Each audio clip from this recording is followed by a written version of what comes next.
freaking morning. This is disgusting. What? There's so much garbage here on the side of the freeway. That's great.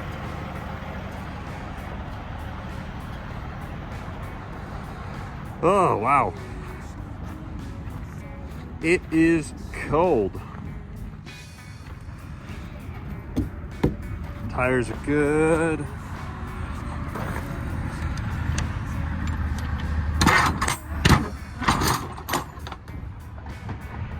Whoa. Okay, that's good too. Kind of annoyed at myself that I left my cool black glasses, my sunglasses in ruby. So I have to wear these Polaroid ones. I know everyone makes fun of me when I have my big Polaroid glasses on. So make fun of me. I don't care. It is cold. I need to go put a jacket on. So if you guys are wondering what happened here, why my symbol is broken, not broken, it's only half of our logo on the front, and also up here. This trailer was in an accident last year, and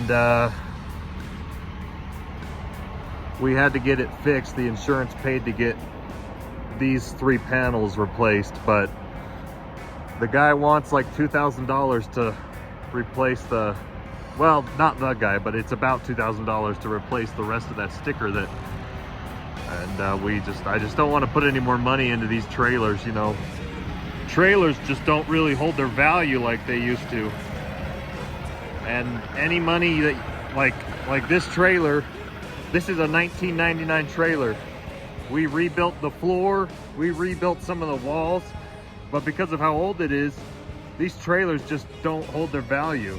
You know, I could dump a couple $1,000s into this trailer, but they just, over time I've realized that it's better to put money into the truck, not the trailer.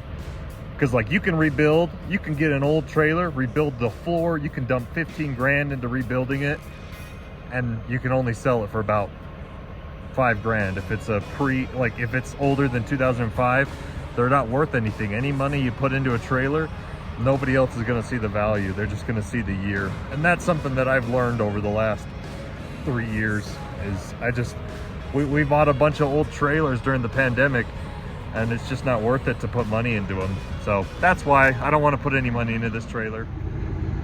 Wow.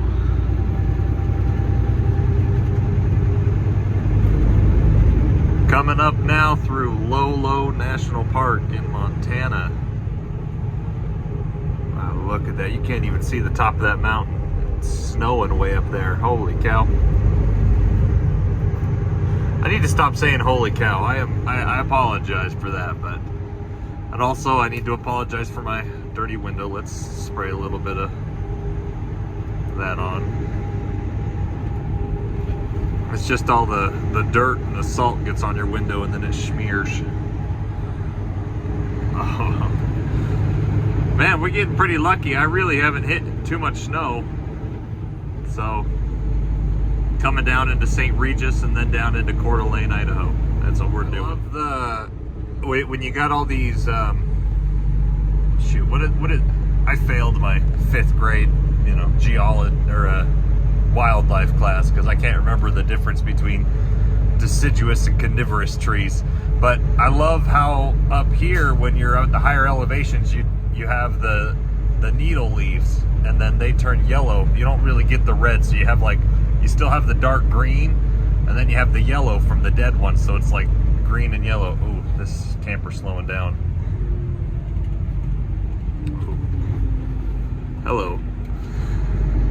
I was probably going too fast anyways, but like you got all the yellow. So in Montana, you get this really cool effect with the dark green and the bright dead yellow, and it makes the mountains look kind of cool. I don't know how else to explain it.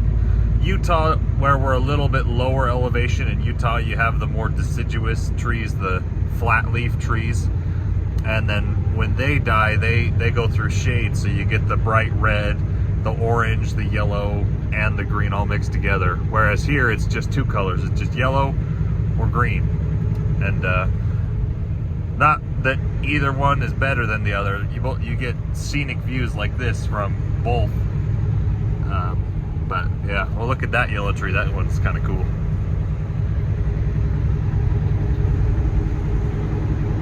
Nice. I-90 is about 10 miles south of me, so that's where we're going. We're gonna meet up with I-90 and then start heading to Coeur d'Alene. You get this really cool effect when it rains in the mountains, but it's still like it's the temperatures don't line up. The mountain and the valleys are still warmer than the air, so you get steam like this. So that looks like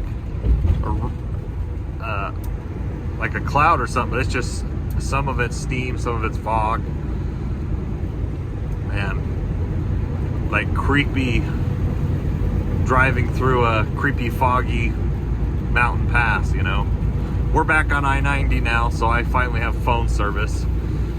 Oh, that was a long little bit. I had my drivers are all trying to call me and ask what's going on, and I couldn't respond to them because I didn't have any phone service.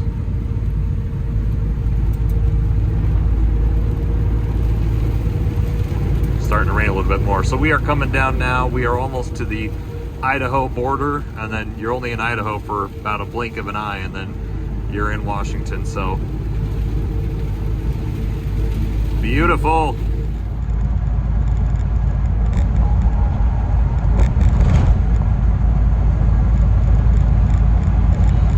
Wow. I always love driving through Montana. Montana, at least northwestern Montana, beautiful. Absolutely.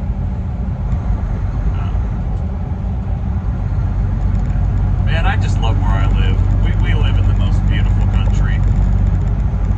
There's so many awesome places we can drive and see scenes like this.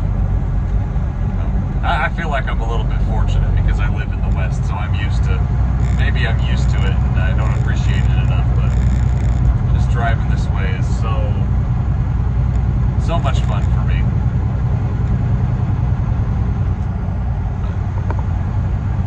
I hope you guys are all having a good morning. I hope you have a good day. Your pre-trip went well. Your tires are good. Hope everything's going good. You're not broken down or something. Beautiful morning. We are making phenomenal time because it's still only Thursday, and I think I'm going to get all the deliveries done today. I think, hopefully, that's the hope. So that'll give me a lot more time to try and get a load home. I got really pissed off because the broker, one of my broker buddies from Molo, or ArcBest Molo, he's like, hey, I got a load at Spokane, do you want it? And I'm like, yeah, book it. And he's like, oh shoot, somebody else just booked it. Man, you got my hopes up. So that kind of made me sad. There currently aren't any loads on the load board that I can see right now, but I'll find something. Even if I have to deadhead to Boise to get a load home, it's all right. I'll get a load home. Don't you worry about me. I'll get home. All right, this is more what I was expecting to see. It's still warm enough that there's no snow on the road, but we got snow on the trees. Winter's coming. Winter is a coming.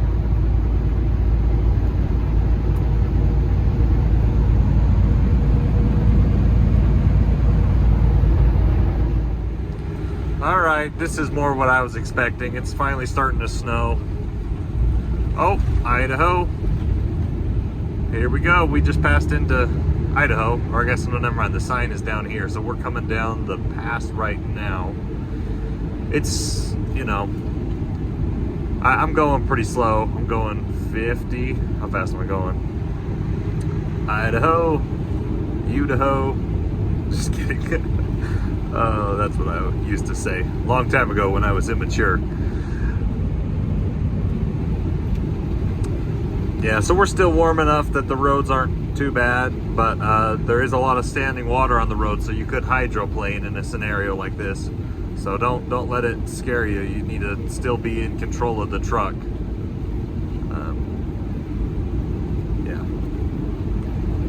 it's not as bad as it could be, but yeah, you just want to be aware. This isn't too bad. As long as you're going slow enough, you'll be all right. This isn't horrible.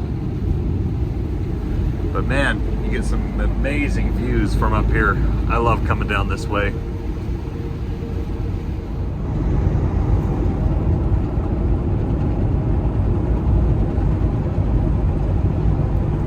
Coeur d'Alene.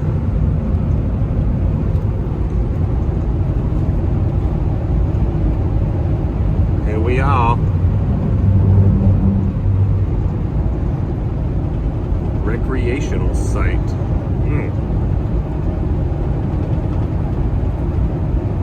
No snow down here. What's up, guys? I have bags under my eyes because I am tired. Whew. These stupid sunglasses don't fit my head. I left my other ones at home. Yeah. So it is now Thursday. Man, I hustled and I got all five deliveries done today. And it's Thursday afternoon, and I had one load that took me pretty close to home, Spokane, going to like Evanston, Wyoming, but they canceled, said it wasn't ready yet. So I found this load. Since it's still Thursday, I got some time, so I got a load this load is going from Post Falls, Idaho, which is just the border over from Spokane, Post Falls, Idaho, going to Vail, Oregon, which is like Ontario, Oregon, which is like, it's south 300 miles to by Boise area. And I mean, it pays pretty good. It's like pellets or like wood shavings or bedding for animals. Anyways, whatever, I don't care. What is going on with gas in Wyoming or in Washington? I know that Washington State is like California. They have wicked high gas taxes, but it is the funniest thing to me because I was going through Post Falls, Idaho, and they just built a bunch of brand new Mavericks up here. They're all brand new with the truck diesel lanes. Sorry, the forklifts in the back. Or bouncing this morning. It's not this morning, it's 3 in the afternoon now. But you go past this brand new Maverick in Post Falls at mile marker 1 on I-90, and the Maverick there, the price right now is $3.05 a gallon. And then you just barely go over, there's another Maverick 5 miles away, and that one's $4.05. So it's $1 more per gallon to fuel in Spokane versus Idaho Falls. Or not Idaho Falls, Post Falls, Idaho. So, anyways, luckily the load that I'm picking up, we're back on the Idaho side, so I'm going to go to that Maverick and get super cheap fuel. But I was like, before I booked this load, I was all scared, like, oh shoot, I don't know if I'm going to have enough fuel to make it to Baker City, Oregon on my way home. Which now, I don't know which way I'm going to go home. I'm going to get fuel here, but I may go through Grangerville. I don't know if I should go through Grangeville or like McCall, Idaho, or if I should take the long way, go through. No, I guess that's right. It is still shorter to go through Pendleton, I think. I'm not sure. I'll need to look at the map. Anyways, the quote that I gave for this load was based on the long way, which is 400 miles. So it's still a phenomenal rate, even though it's a short load. So if I did it even shorter, the problem is if you go through McCall, Idaho, it's not much fun going in a semi-truck. So anyways, we hustled. We got it done a day early, and I'm gonna be able to get home. Hopefully, that's the hope. I should be able to get a load from Boise to Utah. That's a pretty good lane. So, yeah. Premium pellets. There's some pellets over there. It's like like shredded wood. It's like livestock bedding, I think. So that's what they're loading us with. The broker said it was heavy, 44,000 pounds, but I don't think it's going to be that heavy. Unless they double stack it, but I think it's only going to be 20,000 pounds. I hope.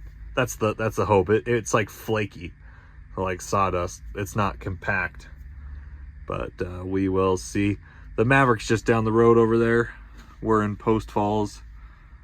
Actually, Hauser, Idaho. That's the actual town name. So, man, look at that sky. All those clouds.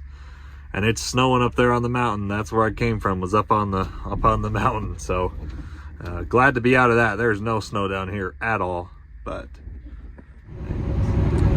oh man, that's a beautiful sunset right there. Maybe not. I don't know. I never know how the scenery turns out when I'm recording on my phone. All right, we just drove through Spokane. We're taking the long way down.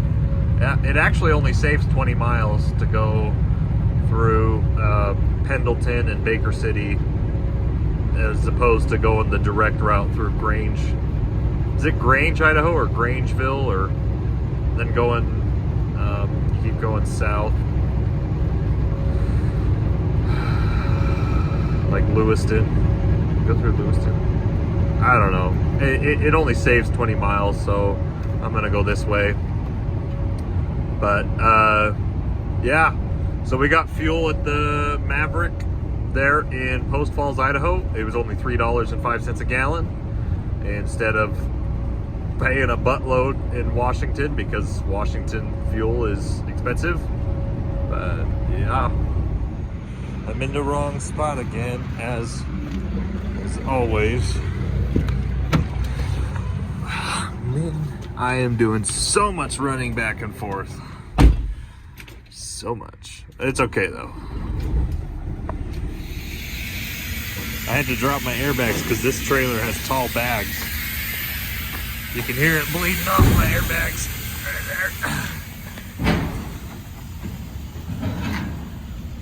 there. He was like, it's too tall.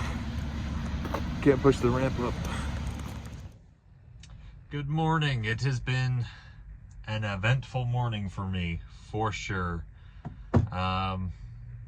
So we got unloaded in Vail, Oregon, which is just a little north of Boise. And then I found this other load in Fruitland, Idaho. So just over the river, like literally just over the river from the next exit after Ontario. So 10 miles away, and I'm picking up the same stuff. It's like bedding pellets or sawdust pellets. I'm not sure what it is. But I got a shower at the Love's truck stop, and I'm back in my gold jacket. This jacket that I got from City Trends last time I was in Michigan. I love this jacket. It was like 15 bucks, but it's like super good quality, and it's a little bit weird colored. Everybody's giving me funny looks, but I love this. This is like my favorite jacket ever. Anyways, so yeah, it worked out pretty good. I got a load from Spokane area to Boise area, and then from Boise area to home. Unfortunately, today's Friday. They won't unload me over the weekend, so this trailer has to sit in my yard loaded all weekend, but that's okay because I'll be home. I was kind of hoping to use this trailer for another load for one of my other drivers, but you know, it is what it is. So I got loaded pretty quick. I've basically been sitting here in their yard for 2 hours doing paperwork because I'm so behind on invoicing and rate confirmations, and that's the problem with me going over the road, is I'm not a very efficient dispatcher if I'm driving myself. You know, especially when I was driving through Kalispell, I didn't have phone service for like an hour, and you know, as soon as I get service back, I have like 10 missed calls, you know. So but it's okay. I think we got it all figured out right now. I booked a couple loads, I invoiced a couple loads. Oh man, I got some pretty good drivers. I do have some really good drivers. but man, I do miss the days when I wasn't dispatching other people. I miss the days of just me dispatching myself and maybe one other guy. But yeah, this is, anyways. But it's all good. It's all good. This truck pulling up next to me, she stopped and asked for directions, and I'm like, I don't know, I've never really been here before. This is a huge place in Fruitland, Idaho. Millwood or something, or Wood Seed. It's like two companies in one. They do a lot of lumber, and then the wood shavings they make into pellets, either for burning or I think for animal bedding. Anyways, luckily they have a scale here. I don't know if this scale's accurate, but I'm only 60,000 pounds gross, which I was getting ready for a heavy load because the broker's like, it's 45,000 pounds. And a lot of brokers say that just because they don't want to have a driver come back and say, hey, you said it was a light load. So they just cover their butt and say the max, typically dry van, the max is 46,000 pounds. Yeah, maybe a little less than that, 45, 44. But anyways, yeah, so I'm hauling the same thing I hauled from Spokane down here. And then from here, I'm hauling the same stuff down to stinking Ogden, Utah. So what was I gonna say? Oh yeah, is it Blitz Week or something? What is going on? I've had 5 trucks get pulled into the port this week. All of them passed with flying colors except for one, and his wasn't even that bad. So whatever that is, 20% out of it wasn't even an out of service. It was like he had a hose that like looked like it could be rubbing, so they're like, oh, put something around that, it could be rubbing, but the hose wasn't even like worn down at all, so he still passed. So that'll be good for our safety score. Our safety score is pretty good, but yeah, I don't know if it's Blitz Week this week or not, but yeah, that's pretty weird that like I had 5 trucks get pulled in, and now I'm worried about me because I'm going through Boise and the new Burley port and then Brigham City, so I got 3 more ports. What if I get pulled in? This truck doesn't have an inspection sticker on it, so I might get pulled in. Nah, I'll be fine. I almost never get pulled in. I don't know why everyone else has bad luck, but I've never been pulled in for a random inspection ever. The only time I've ever been pulled in is because I had a leaking airbag, and then another time I had a tire that I guess I hit a nail, so I had low tire pressure. And some of these new ports, they have the weigh in motion scales, so they can see how the trailer bounces when you're going over the road, and they can know. I mean, they don't know which tire it is or which airbag it is, but they know if you've got problems with your suspension or your tires. They can see the truck bouncing if you're heavy. So, but I've never been pulled in for a random inspection, so not that I think I would fail it. It's never happened to me, which is really weird to say, but it's never happened. So maybe I just have a silver tongue or something. No. We're gonna get headed home because I am excited to get home, and gonna go get some food, and then I'm gonna be home. So thanks for sticking around.